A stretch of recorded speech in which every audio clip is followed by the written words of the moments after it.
What's going on? This is Cody, and you're listening to B-Boy 45, broadcasting from the Seacrest Studios. I've got another special edition of the latest news to keep you in the groove with Maya. Maya, what is going on today? I see that big grin on your face. Who is on the phone with us? Carter Jenkins. Carter Jenkins, are you there? How are you? Hi, Maya. Hi, Cody. Man, I'm so good. How are you? We are so good. Maya, take it away, girl. Okay. So you've had guest starring roles in so many TV shows like Scrubs, House, CSI, and Jimmy Kimmel Live. Is there one project in particular that was your favorite or the most special to you? Great question. First of all, let me just say thank you so much for having me on, Maya. I have seen your tweets, and I've seen all the love and support on social media, and I really, really appreciate it. And I'm grinning as well talking to you right now. So I appreciate that question. I've been fortunate to work quite a bit over my in my career so far, and I've had a lot of fun and a lot of jobs that I think that turned out good and others didn't. Jobs that I had a lot of fun on and jobs that I didn't. But my favorite thing I've done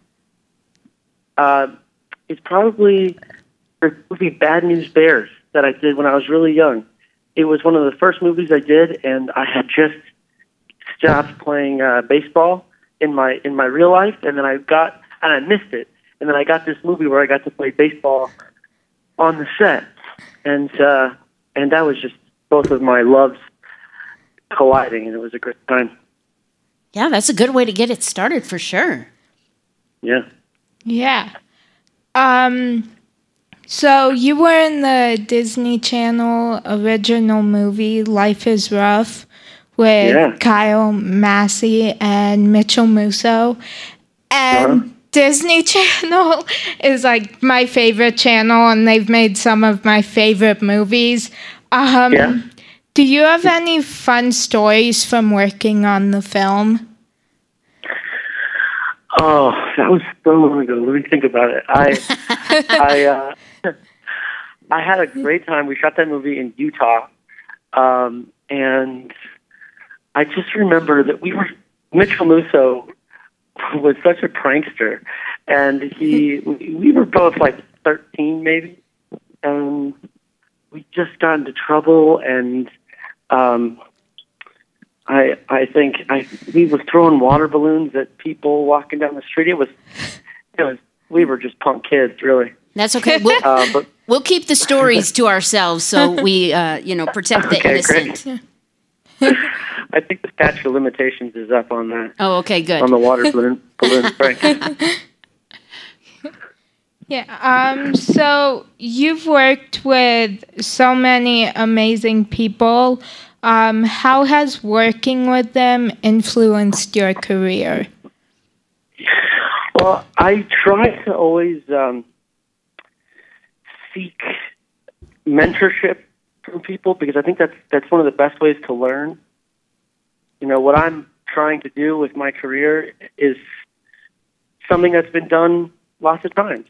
And there are people that have blazed the trail before me, and I like to try to cultivate mentorship when I find someone that I think has some wisdom that they could offer. And, I think that goes both ways. I now have some wisdom that I try to impart on people that are newer if they want it.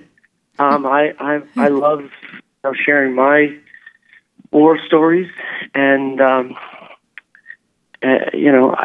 just recently there was a kid who got cast in the Pretty Little Liars spinoff, and it was his absolute first audition, and he got the part, kind of like Paige Townsend in Famous in Love. And he's now one of the stars of this Pretty Little Liars spinoff. He came to the set of Famous in Love because Marlene invited him to come check out how a set works, because he had never been on a TV set before. And I just loved hanging out with him and talking to him. And he he's a really bright kid. I'm not surprised he got such a great part. I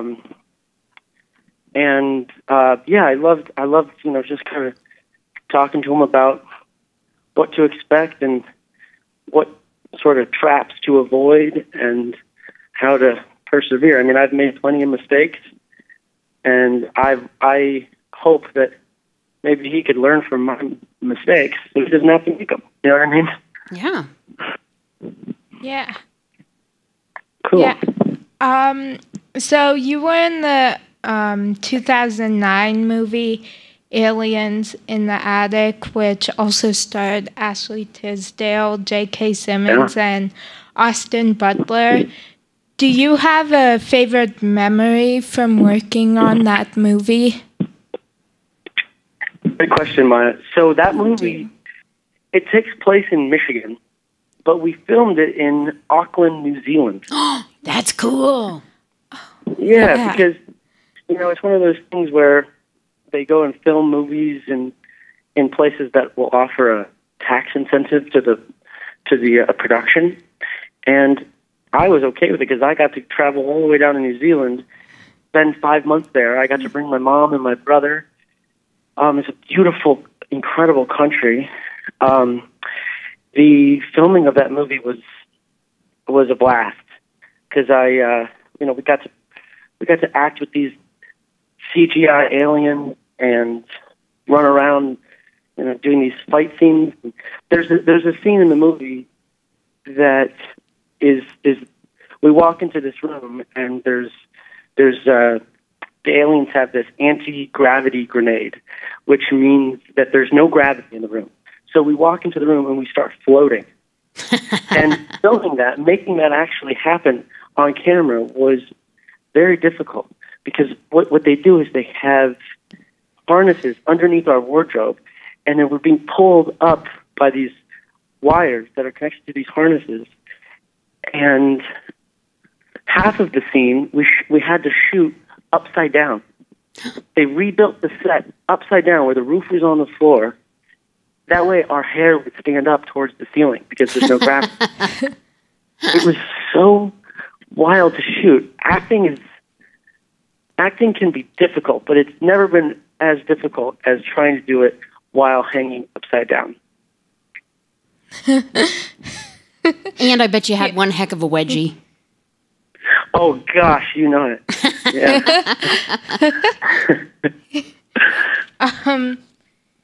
So you were also in the movie Struck by Lightning with Chris Colfer. And I love that movie. Oh, really?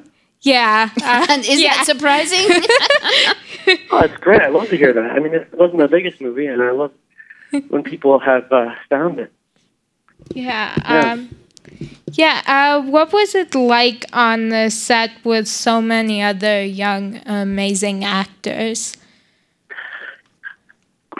That was a really fun one. My friend directed it, and he's a great friend of mine, Brian Danley, and he's got a great eye for talent. He cast so many great actors in that movie. So I learned a lot I particularly remember working with Rebel Wilson. You remember her from the Pitch Perfect movies? Yep. Yeah. She was so incredible. I watched her on the set steal the movie with her improv. She's funny. I learned a lot. Oh, she's so funny, and I learned a lot just by watching her work. She came in with ideas and riffed off of those ideas, and they just wanted to keep the camera rolling on her because she was giving them such good stuff. Yeah, it was a really, really fun movie to do. A lot of really great actors. That's awesome. Yeah. So you're also a writer and producer. Do you have any writing projects coming up? That's something that I sort of have dabbled in, and it's not my area of expertise. It's something that I feel like a novice, and I am what I do like to do, and I'm doing now is working with people writers and producers directors that I've worked with in the past that I want to keep working with. Sometimes we'll sit around and come up with ideas and try to develop something. And that's something that I'm hoping to do more of. And I've kind of started to try to make that happen. So we'll see. I'm definitely I'm hopeful that I can have my hand in projects in a bigger way in the future. Cool. Well, we look forward to that for sure. Yeah. Thanks so much. Yeah. Okay, so now I have some famous in love questions. Which is what we really want to talk about. But we just put it off to the end. Sorry, go. Yeah. Okay, so you play Rainer Devon on Famous in Love. What's it like working on that show and also working with Marlene King, who she also worked on Pretty Little Liars? Well, I'll start with the second question. Marlene is someone that I knew was a television genius, and I was intimidated when I first met her because I really, I respected her and admired her. And she immediately made me feel at ease because she was so nice.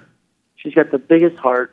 She's so kind and gentle, and I knew to someone that I wanted to work with and learn from because not only is she incredibly talented, but she's incredibly kind, and that sets the tone for a set.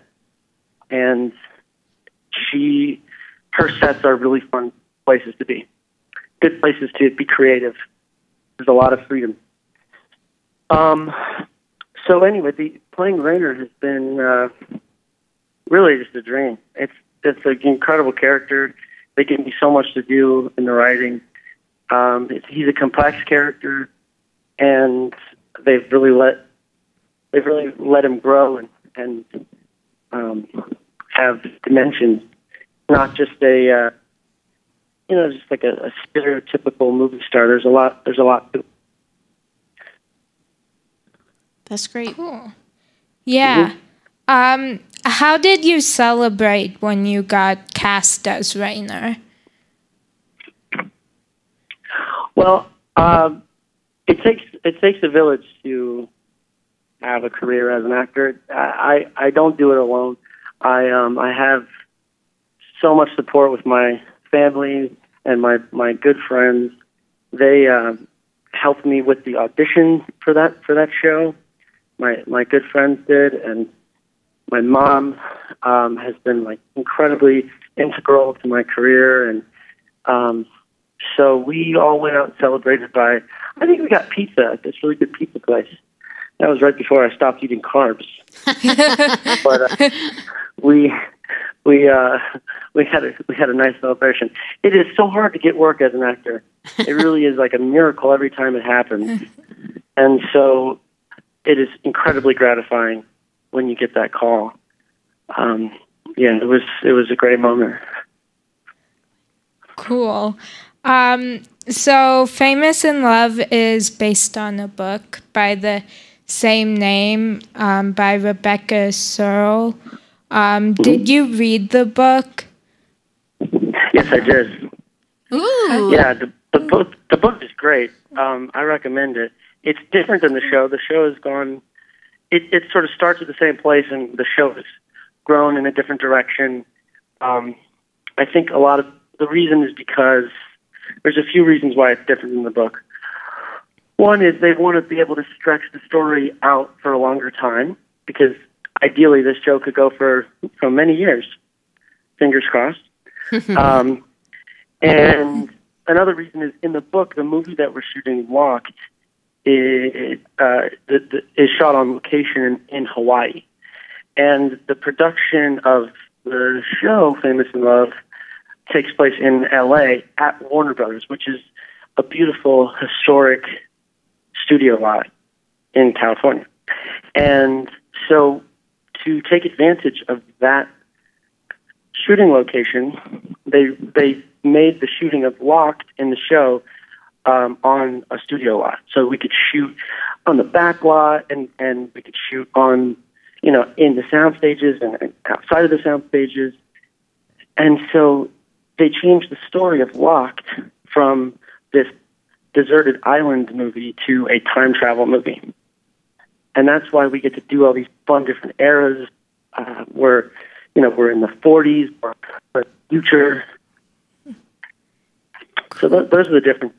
Yeah, that adds also, a little bit Rainer, of dimension. That's fun. Yeah. Yeah, absolutely. And also, Rainer in the book is blonde hair and blue eyes.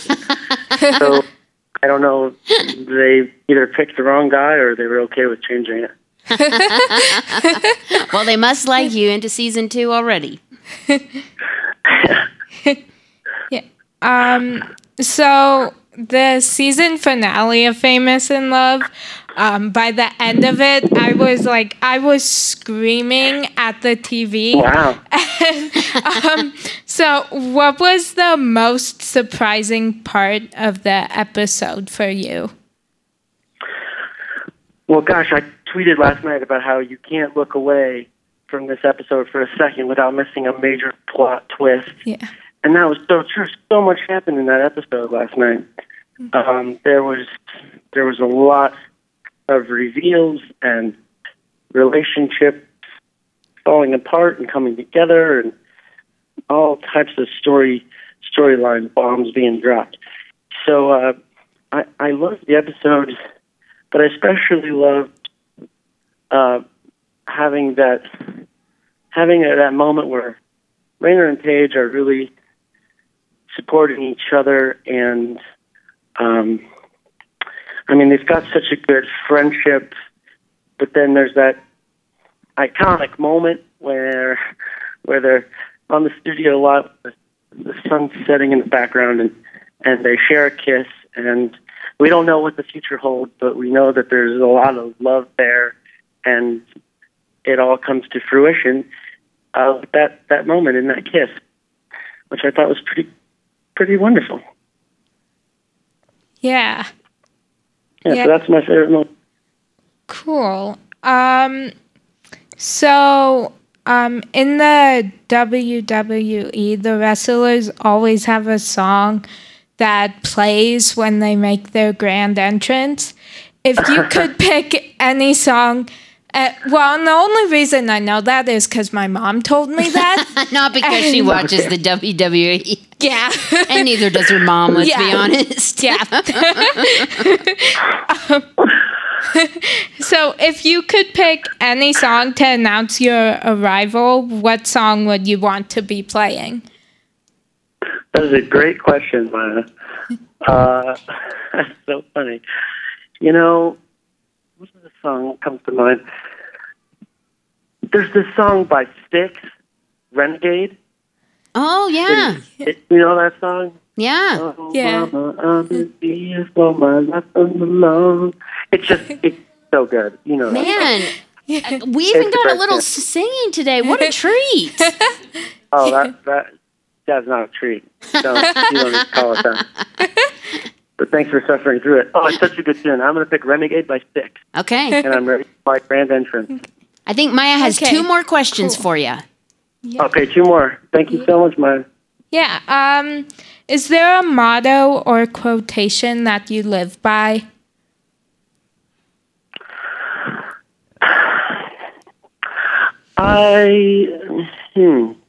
Wow, that's a tricky one. You don't have to have one.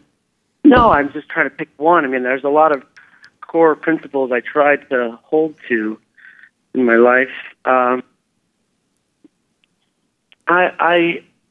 My dad always said, you become what you think about most. And, what that means to me is about your thoughts becoming your words, which become your actions, which become your legacy. And I try to, sometimes my thoughts get to a negative place, and I'm thinking about, I'm not thinking positively, and I'm getting competitive, and I'm being a smaller version of what I can be. And I try to just really keep an eye on my thoughts. So there's that. That's one thing. Cool. So my last question for you is, who do you consider to be a real-life superhero and why?